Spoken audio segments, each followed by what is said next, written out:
গত ৫ বছরে সচিবালয়ের অগ্নি নিরাপত্তায় সতর্কতা অবলম্বন করতে সংশ্লিষ্ট মন্ত্রণালয়কে ২ দফা চিঠি দিয়েছিল ফায়ার সার্ভিস, যেখানে অগ্নি নির্বাপন ব্যবস্থায় ত্রুটি ও সচিবালয় প্রবেশ গেট সংস্কার সহ বেশ কয়েকটি প্রস্তাবনা দেয়া হয়।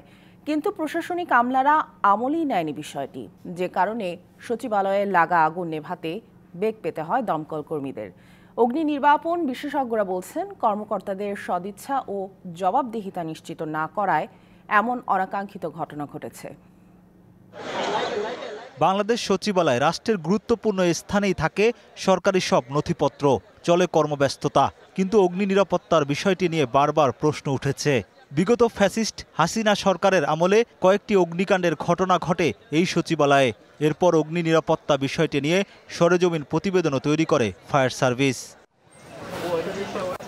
২০১৯ ও ২০২২ সালে সচিবালয়ের অগ্নি নিরাপত্তা ব্যবস্থায় ত্রুটি, প্রবেশ গেট সংস্কার সহ বেশ কয়েকটি বিষয়ে সমাধানে সংশ্লিষ্ট মন্ত্রণালয়কে চিঠি পাঠায় ফায়ার সার্ভিস।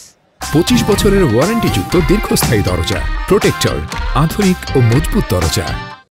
সার্বিক নিরাপত্তার স্বার্থে আমরা ওখানে যে 12টা ভবন আছে, তারপরে 5টা গেট আছে, ওখান দিয়ে আমাদের বড় গাড়ি ঢুকবে কিনা এবং কোন ভবনে কি আছে ইত্যাদি ইত্যাদি সম্পর্কিত আমরা সতর্কতামূলক সার্ভে করে আমাদের মহাপরিচালকের মাধ্যমে চিঠি দিয়েছিলাম এবং সেটা বই আকারে। আমাদের দৃষ্টিতে অগ্নি নির্বাপক ব্যবস্থা সঠিক ছিল না এবং আমরা সুপারিশ আকারে ওই প্রতিবেদনের মাধ্যমে আমরা সুপারিশ দিয়েছিলাম। ডিবিসি নিউজকে এই কর্মকর্তা টেলিফোনে জানান, সে সময় নিজে সরেজমিনে তদন্ত করে প্রতিবেদন তৈরি করেন, যাতে বেশ কয়েকটি ত্রুটি ও জটিলতা ধরা পড়ে। কিন্তু ২০২২ সালে কর্মস্থল পরিবর্তন হয়, সেখানেই থামতে হয় তাকে। প্রত্যেকটা ভবনের জন্য সেফটি প্ল্যান অনুমোদন সাপেক্ষে বাস্তবায়ন নিশ্চিত করতে হবে।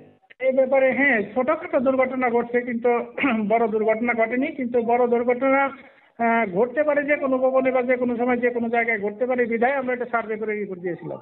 চলতি বছরও একবার আগুন লাগে এখানে, কিন্তু ফায়ার সার্ভিসের পদক্ষেপে তা সহজেই নিয়ন্ত্রণে আসে। এরপর কেটে গেছে কয়েক মাস।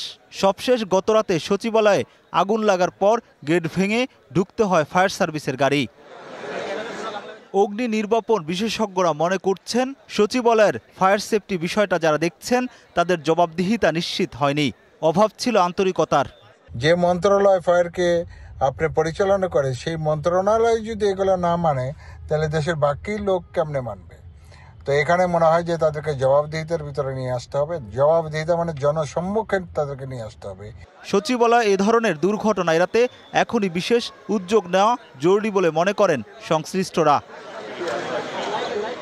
Rakib Hossain, DBC news, Dhaka.